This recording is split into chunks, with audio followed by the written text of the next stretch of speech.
Welcome back, or welcome if this is your first time visiting. My name is Tina Hurley. I'm the founder and president of a local nonprofit, Less Leg, More Heart, that provides support, supplies, and services to improve quality of life for people in the limb loss community.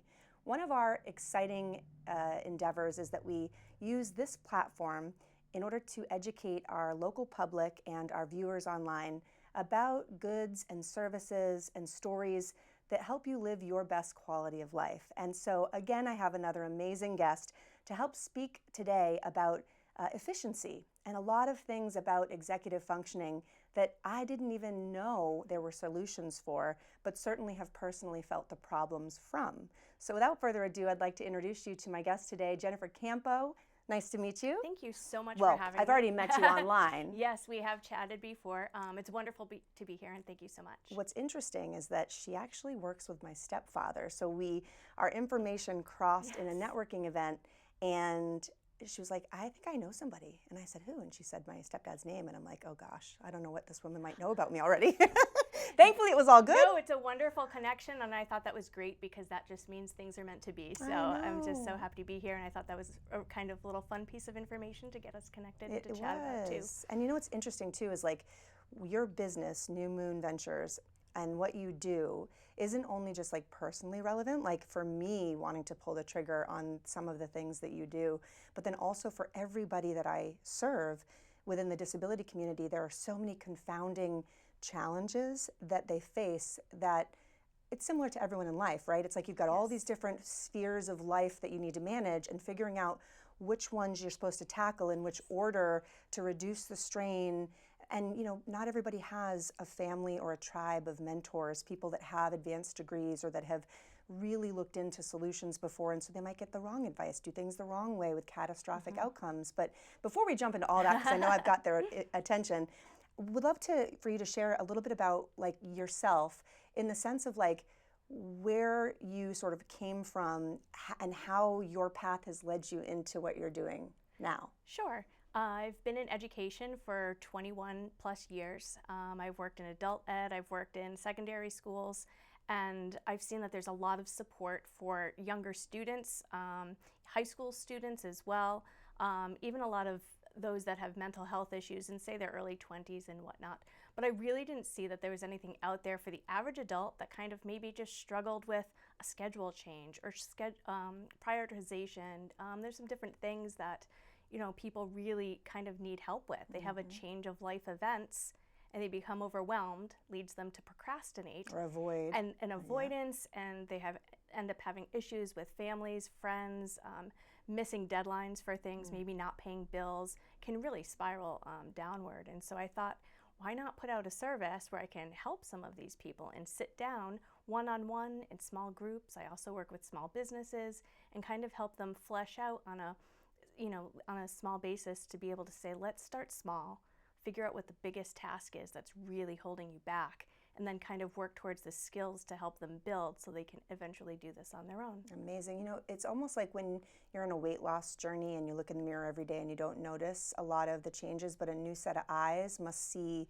so much more. Like having your fresh set of eyes with your skill set on a personal or a group related or a business related level coming in to help strategically identify the problems and then help them prioritize which ones and then tackle them in an efficient, strategic way. Must be so relieving for everybody. Yes, when we meet, one of my clients, for example, actually came to me and she said, I need your brain. And it was so funny. And I said, okay, well, what are we working with? And she said, I actually, and this happens too, I have too much time. My job changed and now I'm working at home and I know what I need to do. I have lists and buckets of things to do. I don't know how to get it done.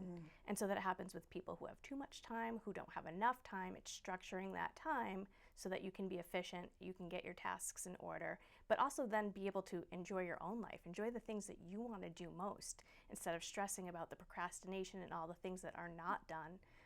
Then you can get it all done and we sit down together and work it out. So many pieces of that resonate with me. My most efficient days are the days where I am slammed because I only have short windows and I have to book everything appropriately to get all the deadlines met. And on days where I have nothing, I feel like a tidal wave of to-dos just rolls over me. I get analysis paralysis. I don't get anything Yes. done, and it Yes. rolls into the next day. Yep. I cannot get out of my own way on days where I am not to the wall. So I think a lot of people fall into that bucket, especially probably high-achieving professionals, Yes. which ends up creating, at least in my situation, so much anxiety, like so much more confusion the next day in terms of getting things done and then things being backed up. But the other piece that you had mentioned was about how, you set these priorities with people and they can enjoy their life. For me, on days where I am not doing anything productive, I guilt myself. It's almost like the mom guilt thing where like, but if you have a plan in place and you know for that month that your major goals are being met because it's been outlined and strategized, it probably brings people a lot more peace in those quiet moments to be present and to enjoy their life because they know that they are still meeting their goals over a longer trajectory. Yes, yes. And a lot of times I'll ask people, what are the biggest things? What's weighing you down? Let's find a way to tackle those. And we'll, put it on a calendar or see what it is. Do it a little bit at a time. I reach out to clients during the week to see how it's going, if we need to modify the plan, so that way I'm in touch with them and they seem to really appreciate that. Well, just the accountability, right? Yes. It's like I've met with a little check-in. Yeah, I'm in my 40s, so I've met over the course of my life with several like financial advisors, and it's like they meet and you sort of trauma dump all your finances at them, and then they give you the plan, and then they're like, good luck. And then you have the plan, but you're like, no one's calling you back in a week to be like, hey, did you do that thing? Correct. So you really have to be such a good steward of your time management, which I know is a big thing that you focus on and is a big problem for everyone. I mean, we're out here running businesses, handling medical complexities with family or personal lives, children. Yes. I mean, give me an example or the group an example of like the types of people that you find. I'm sure your services are like, you don't have a specific demographic. Correct. Anybody. It's kind of anybody, right? But like who are people that, like, give some examples of little vignettes of people that somebody might be like, oh, that's me, that would come to you for like assistance. So like, tired, overwhelmed mom that runs a business and house is in disarray and is going to be downsizing her home. It's the perfect example to find somebody who perhaps has a family, there's kids in school, kids that especially that are younger and they can't drive, have a lot of activities. They're being, hauled to flag football, and then there's tutoring and friends' birthday parties, so you have to be in charge of all of that, and the last minute projects that they give you with the night before, saying, hey, I have a volcano due the next day for science project, and you have to go to Michael's and buy all those supplies, and you're pressured to do all of these things and bake, and then also your other roles. There's other roles that you have, so you're not just a mom, you're also maybe working, and maybe you're in school, maybe you're going back to school. You have a lot of things on your plate. And so then you look around your house and you might look and say, every surface has something on it. I don't have a clear space to even write a check if I needed to, or help the kids with their homework. I can't clear anything off. And it's the environmental impact of where you are is such an important piece as well. And so once things get out of hand, then you kind of feel like you're giving up. Yeah. And so I like to be able to step in and say, let's reduce some of that stress. Let's take one piece at a time. My big thing is small steps. If you've ever seen the picture of the ladder and people trying to reach up the ladder and it's too much, you have to break it down. And again, it's easy to say. It's like going to the doctor and they say, here, you need to exercise. Well, that's great, but you need that accountability piece. Mm-hmm. So when you're looking at that ladder and saying, I can't make that next step, it's too big for me, I'm the one that will come in and sit with you and break that down so that we can do small pieces at a time. And then a month or two will go by and you're like, wow, that's not even an issue anymore.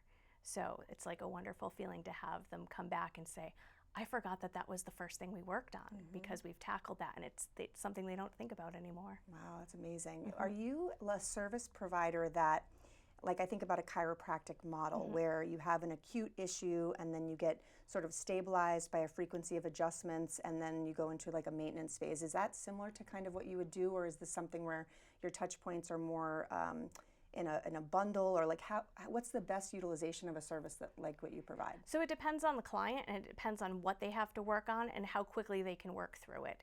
So some people it takes them a very, very long time to kind of get through the, one simple task. And we want to work on one small thing at a time, achieve that goal before we move on to the next. There's other clients that will come to me with a list and say, all right, I see how this works. I'm going to come to you with the top things that I want to work on, and we create strategy for that. So it kind of depends on where you are, but I think that's the benefit of being able to sit down one-on-one and have these different levels and meet people where they're at, Right. because I feel that's the most important piece to it. Yeah, definitely. I think it's really exciting that like you can customize everything, and there's so many different types of people out there. Yep. Right, so you have your like underprepared people that show up at the time of the thing and they just Yep. don't know what they need to know and they're just Correct. trying to figure out what they need to figure out. And then there's other people that have like been ruminating on it for a week and they've Yep. had their list and they picked their outfit 2 weeks before. And then Yes. so marrying all of your strategies with the type of person, I think, is something critical for any service provider to do it efficiently, right? Because that's your Yes. whole thing. Yes, and that's why I always have an initial consult. So you can absolutely sign up for, to meet with me, once a week, every other week. My sessions are usually, a half an hour, but an initial consult is always important so I can get to know you. What are you all about? What are you trying to? What are you motivated by? Yes, probably what are too, your right? goals? Yeah. What do you want to do here? Why did you reach out to me? What is it that you said, I need to be doing this for myself? And I would imagine that identifying barriers, right, to like, it's almost like whatever you're going to get out is a mirror of sort of what you put in, right? So with Yep. any kind of Correct. agency. But for a lot of people, there might be confounding barriers that would affect their ability to participate in the most optimal way. And that could even be a strategy that you're working with them on in terms of Correct. reducing barriers. Correct. So absolutely. So we start small. So what do people know already? Some people don't know what executive functioning skills are. And for the sake of this, examples can be organization, prioritization, task initiation and completion, staying on task, so that focus. So there's some basic things that people would probably recognize in layman's terms. Those are all executive functioning skills. And we all need them. We all use them, no matter who you are. You just might find yourself in a situation where you're not sure what to do, right? Your brain just doesn't know what that next step is and what to do. It knows that it has to do something. And that's where your executive functioning skills get blocked. And that's why you have somebody come in and say, all right, let's get this going. Let's find a way that it works for you. So I want to break some of that down, and I'm going to pop Sure. a leg off to get more Yeah. comfortable. Wish It's the fastest 5-pound weight loss plan out there, you just Right. pop it right off. I actually led into a networking meeting once with that, and everyone thought I was there to sell some kind of weight loss product. And when I popped my leg off, I mean, the roaring laughter. That is pretty good. It was like the pinnacle of my comedy career. I'm not good at standing up. It was my only Right. attempt at stand-up. See what you did there. You might say I have a leg up on jokes. Hey, I could keep going. Okay. So when you break down those executive functioning things, so I think this is a really great topic and probably something I would have led in with. So you've got those, so say task initiation, Correct. Prioritization. Yep. What was the rest? Task completion, Task completion. attentional focus, so being to stay on that task that you're working Okay. on. When you think about those buckets of executive functioning skills, are there any best practices, like little pearls of wisdom as a generality that people could think about in order to figure out how they can optimize their life? I think the biggest thing that I tell people, and sometimes it's like, they say, well, what are your strategies? What are you going to offer me that maybe somebody else can't? And I always say, it's actually something very simple. Small steps, small bites, break it down. So if you can break something down into a smaller piece and do one little bit of it at a time, over time, you're going to be able to accomplish that whole piece. So breaking things down. It's hard for some people to do. They might look at a task and say, my favorite words that I hear are, it's going to take me forever. It's really not actually going to take you forever. And so I tell people to time their tasks. So timing your tasks is very important. Interesting. You might think, I don't want to empty the dishwasher. That's going to take, my whole morning. Have you been in my house today? I literally did that this morning, and then I did it, and it was like 10 minutes. If you take a timer, and I tell people, grab a timer, like an old school kitchen timer, not even your phone. Grab an old school kitchen timer and time. How long does it take you to do things? It took you 5 or 10 minutes max to take the dishes out. How long is it to maybe turn the laundry over? How long is it to maybe clear a table off? If you actually time those activities, you'll see it's actually not very long, and you can do more of them than you thought.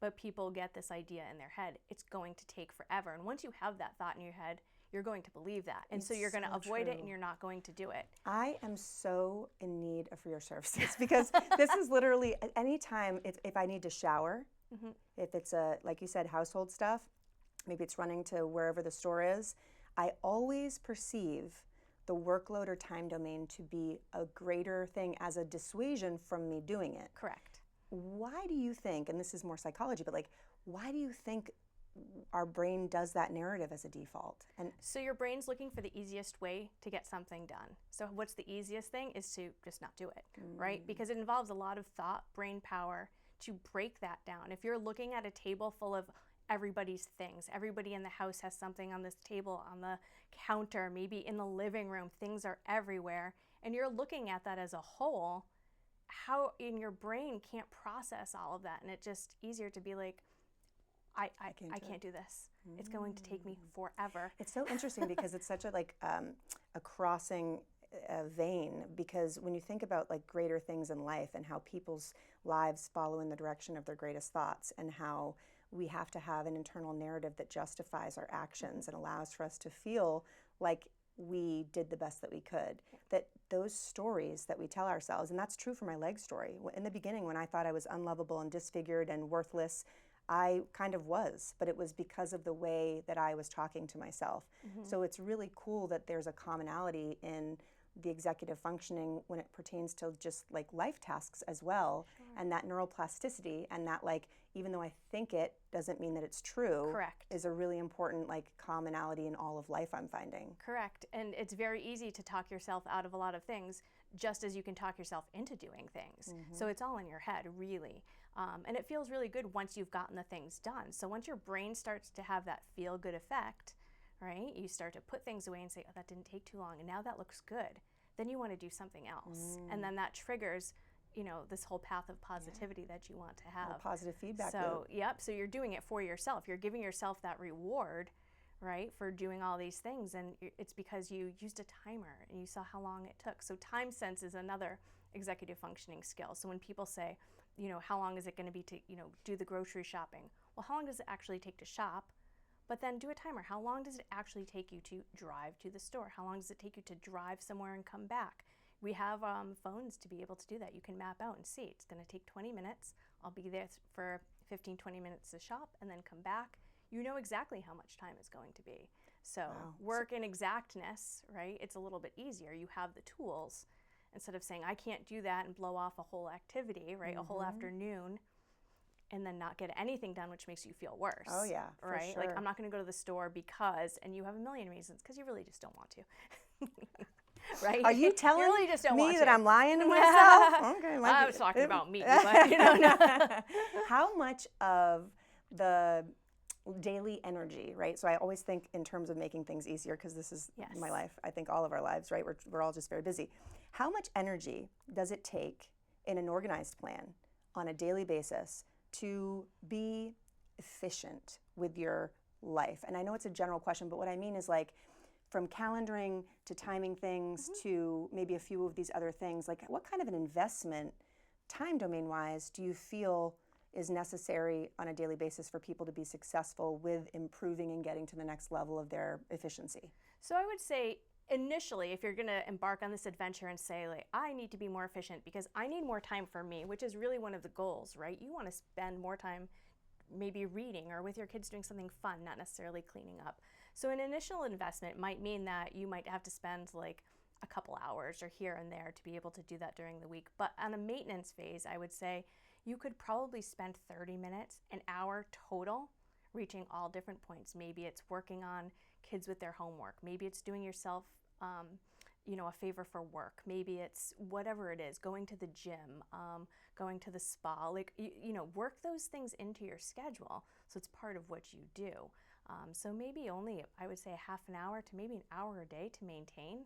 That's if that, you know, in an hour, I would say is probably a lot. You can probably, if you've been doing this for a while and you have things in order, 30 minutes. And if you're doing 30 minutes, you're probably saving yourself double that, if not more, with other things. Correct. And it doesn't need to be 30 minutes at one time. It might be 10 minutes on one area, 10 minutes on another, and then maybe 10 somewhere else. So it doesn't have to be all together. You can break it down and have them at different points during the day. 10 minutes in the morning, afternoon, evening. You've got your 30 minutes in to prepare something, maybe for the next day or even the week. So, pray tell, this is going to be personal questions because I love knowing a little bit more about the brains behind the people that build these solutions. So when I was in a good phase, and you know, we go in and out, right, with our, because life gets wild. I was waking up in the morning and I was drinking tea while I'd stretch on the floor, and I would write in a journal my list of priorities for the day. I'd scratch stuff out and I would simplify the list. Yep. I would look at my calendar. I would make sure that I had enough commute time. I would, organize it in that way, and then have my eyes on what I needed to do so that the day was less confusing. I had clear structure. And then at night, every night before I went to bed, I would review kind of like what went well today. Excellent. And then reflection is important. right, and then I would do a 3-2-1. 3 things that I'm most grateful for today, 2 things that are standout moments, which always are my son, your wins, and then 1 thing that I'm most excited about the next day, and morphing it to be the thing that I otherwise would have been anxious about, but I'm excited for something good that will come of that time. Those were things that a C-level performance coach had given to me as tools years and years ago that took me a long time to implement. But in your life, do you have any kind of ritualistic behavior that helps you stay centered and efficient? I would say one of the things is that I like to get up in the morning, I sit down, and I maybe scroll through social media just to see what's going on, look at my email, get an idea of what's going on during the day. So I don't answer anything, I just take a glimpse of what's ahead. And then I sit with my dog, and sometimes I do a meditation with the Calm app. So I just do a quick little couple-minute meditation, and that's usually really good on a regular day. On the weekends, I like to take her for a walk or I run, and she's always with me, and she's kind of like my little sounding board. But that's pretty much it. I would say in the evenings, I make sure everything is ready for the next day. I think that's key to being able to start the next day fresh. So I wipe down the counters, make sure everything is in the dishwasher, nothing is in the sink. So when I come down, again, the environmental piece is important. I can come down the stairs in the morning and be able to see that everything is clean and clear, and be able to start my day that way as well. So can you speak to that piece a little bit? Because I totally feel that like when my home is in disarray, like it's hard for me to do any constructive work. And I know that everyone feels that way. What's behind that? I mean, it makes sense that when you're looking at distressors and in your mind you're thinking about the task list that you need to clean up and it's distracting you from what you're doing. But are there any other pieces to why that is? It's a visual distraction, and so basically your brain is looking at different things, thinking about what to do with them. And so it's hard to be able to have that attentional focus on the things you need to do because your brain is constantly looking at all the things it needs to do. And so you can't focus. And that's why people a lot of times who have a cluttered area or a cluttered home can't work and they can't get things done, or they'll actually go somewhere else. They'll say, you know what, I'm going to go to the coffee shop, or I'm going to go here instead. I'll go to the library because it's a clean, clear space that doesn't have anything personal in it, and so it's easier to be able to work. So having that clear environment is really important. So being able to, take a few minutes at the end of the night, maybe get some help with that, and just say, hey, let's clean everything up, put everything away so you can wake up fresh. Maybe put your clothes out for the next day if you're that ambitious. I need that. I'm not a good morning person. Same. But not other people do so, but that helps me for sure because I can have everything ready and I don't need to rush, have my gym bag ready if I'm going to the gym that day, and just having things prepared in that manner. Yeah. And those things literally take, again, 5-6 minutes. So I'm not even using that full 10 minutes in those areas. Love that. So some takeaways for easy moments for people to get started with some of this while they're finding out more information on your website. Keep things clean in spaces that you're working. Correct. Tidy up at night so you can start nice and fresh in the morning, getting things prepared, and then timing activities to try to avoid the false narratives that we tell ourselves to avoid things. How long does it really take? Yes, absolutely. Oh man, well those are some amazing pearls. Thank you. Are there any other bits of wisdom or any other things about your business or the models of service that you provide that we haven't highlighted that you want to share? I would say definitely, that take the time for yourself and invest in yourself, because a lot of people will see something like this and say, I don't have time for anything else. Everything else. I'm so busy. Right? Everybody is busy. We're all busy. It's what you do with your time. We all have the same amount of time in the day. Take the time for you, because 30 minutes with me could save you hours in the long run in being able to get that help. It's not a crutch of any sort. It's saying, hey, I'm going to invest in this opportunity and this ability to learn these skills that maybe I didn't pick up on, earlier, or that I really need now, and I'd really like to invest in that. Oh my gosh. So last question. Why do you feel that we are not being taught as adults? Like I could see you teaching a class in like an adult education centers, or like why isn't this in colleges, right? It's like why are we not engaging young adults with this information? Why hasn't this been done? I just believe that, the assumption is that it was picked up and, forced upon them in middle school and in high school, and that that's the age group where the brain is developing cognitively. And after that, no one really pays attention to that. So once you graduate high school, you're either in the workforce, you're going to college, you're out on your own, kind of having to figure it out. So there isn't anything, and it would be great. So those are opportunities that I can always check into. That's right. There's always room to grow. But again, that's why I wanted to offer this, because I saw there's no one really doing this specifically for the average person. Right, which is who runs the world, right? Right, and there's no long-term commitment to it. Like you might need some help for like a month or two. I've had people that I've been with for a year just because they like to flesh out work with me. So, it's all what you need. Well, it's always such a pleasure to meet movers and shakers that see problems, and instead of contributing to the problems or turning a blind eye, are actually creating systems, businesses, goods that enhance everyone's overall quality. So it's just been really exciting to get to know you more and to understand that you're a very vetted and trustworthy resource for the people that my program cares for and the people in my life that I love. If you guys are interested in executive functioning coaching and any of the things that you've heard today from Jennifer, feel free to look into her website on the screen and learn more information. I really believe that I'm going to invest in myself here soon. I keep talking about it, but I think this summer's the time. So thank you for your time and for sharing. Thank you all for tuning in. I look forward to seeing you all again soon. Until next time, lead with your best foot forward.